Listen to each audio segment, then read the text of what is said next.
Hello there and welcome to tonight's headliner. On the midnight of August 15, 1947, the world saw the birth of two nations, India and Pakistan. But this birth was not celebrated with just fireworks and speeches.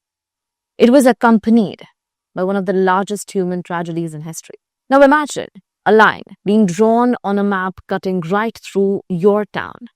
Separation of families, your friends, entire communities, neighborhood, overnight. That line was called the Radcliffe Line, and it divided British India into two independent countries. To understand why this happened, we have to go back in time. Now, for nearly 2 centuries, India had been under the British rule. First, by the East India Company, and then directly by the British Crown after 1858. Over time, calls for independence grew stronger. But while many leaders envisioned a united, free India, the Muslim League under Muhammad Ali Jinnah pushed for a separate homeland for Muslim community, arguing through what became known as the two-nation theory that Hindus and Muslims were distinct nations and could not coexist in a single state.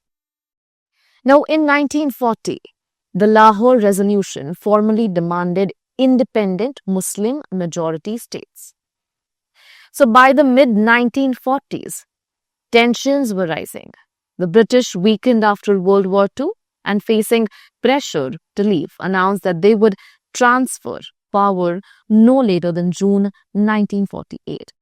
But as communal riots erupted across the country in 1946 and early 1947, the last Viceroy, Lord Mountbatten, decided to bring the deadline forward to August 1947 under what became known as the 3rd June Plan. India would be split into two dimensions, India and then Pakistan.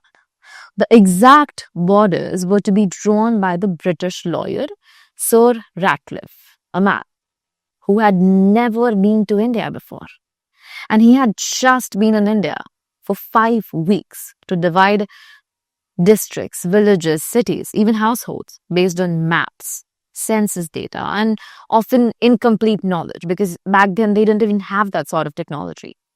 So on August 14, which is today, back in 1947, Pakistan was born. Then the next day, on August 15, which is tomorrow, India celebrated its first Independence Day. But celebrations were overshadowed by the human cost of partition. So in the weeks and months that followed, nearly 15 million people crossed the new borders. Few people went from here to there and some people from Pakistan to India. Now Hindus and Sikhs specifically moving into India. Muslims were moving into Pakistan. This was the largest forced migration in the human history. The journey was deadly. Trains were full of refugees, arrived at stations with every passengers, some of them slaughtered. One such tragedy was a train massacre where around 400 people were killed and hundreds of women were abducted. Now violence was everywhere. Mobs attacked homes. They attacked women. Women were in fact assaulted. Children were orphaned. The death toll is still debated, but historians eliminate between 200,000 and 2 million lives were lost in just few months. In refugee camps, disease and hunger killed many more. Let's not forget that too. So the tragedy didn't just affect the majority communities. Leaders like Jogendra Nath, a Dalit politician who had supported Pakistan, fled to India when scheduled castes in East Pakistan faced brutal prosecution. Now in both countries, government scrambled to set up relief camps, distribute food, and resettle millions of people displaced. Some had left their homes, some were left by their families, some were orphaned. But the scars, they ran deep. And those scars changed history forever. Partition not only left families torn apart, but also laid the foundation for decades of hostility between India and Pakistan, even today, as we sit here and talk. Now, including the first war over Kashmir in 1947 and 1948, which remains unresolved to this very day.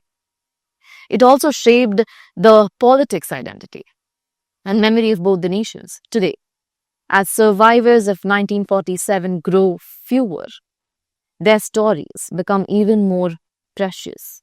The Partition Museum, the oral history projects are racing to record their voices before they are lost. Remembering partition is not just about revisiting pain, it is about understanding how fragile peace can be and how dangerous communal division is. On this day, when we mark the anniversary of that midnight moment, we must remember that independence came at a price paid in human lives, in broken homes, and in memories that still haunt millions. With this and a lot more stories, make sure that you stay tuned to the Fact Flash. Thank you.